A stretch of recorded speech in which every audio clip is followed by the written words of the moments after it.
ఆయన ఇచ్చారు, ఈయన ఇచ్చారు. వీటిట్లలో ప్రత్యేకించి తేడా ఏం లేదు. అయితే ఆయన 5 డిప్యూటీ సీఎంలు ఇచ్చారు, ఈయన అట్లా కాకుండా ఒకటే పెట్టుకున్నారు. ఈయన గతంలో 2కి ఇచ్చారని ఆయన 5 ఇచ్చారు.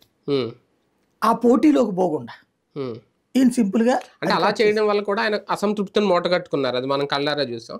అది చూసి ఈయన నేర్చుకున్నారా? అలాగని ఇప్పుడు ఈయనకు కూడా కొంతమంది ఎమ్మెల్సీలకు హామీ, ఇప్పుడు పిఠాపురం వర్మ ఇలాంటి వాళ్ళు కొన్ని హామీలు ఉన్నాయి.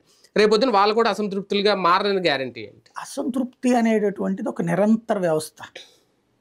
ఇప్పుడు వాళ్ళ పాత వాళ్ళందరూ అసంతృప్తి ఇంటర్నల్గా ఉంటుంది. ఇప్పుడే ఎవరు మాట్లాడరు. ఇప్పుడు గంటా శ్రీనివాసరావు లాంటి వాళ్ళు ఉన్నారు. ఆయన ఖచ్చితంగా అనుకుని ఉంటారు నాకు పదవి వస్తుంది, రాలేదు.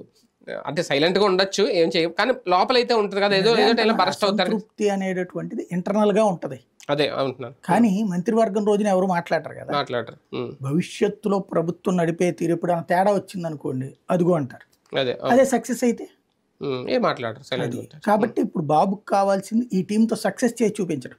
ఇప్పుడు వాళ్ళందరినీ వెంట పెట్టుకెళ్ళగానే ఓడిపోయారు కదా ఆయన. ఇప్పుడు అదే గంటా శ్రీనివాసరావు ఉన్నాడు, అప్పుడు అదే అయ్యన్న పాత్రుడు ఉన్నాడు, వీళ్ళందరూ ఉండగానే ఓడిపోయారు కదా మరి ఆయన.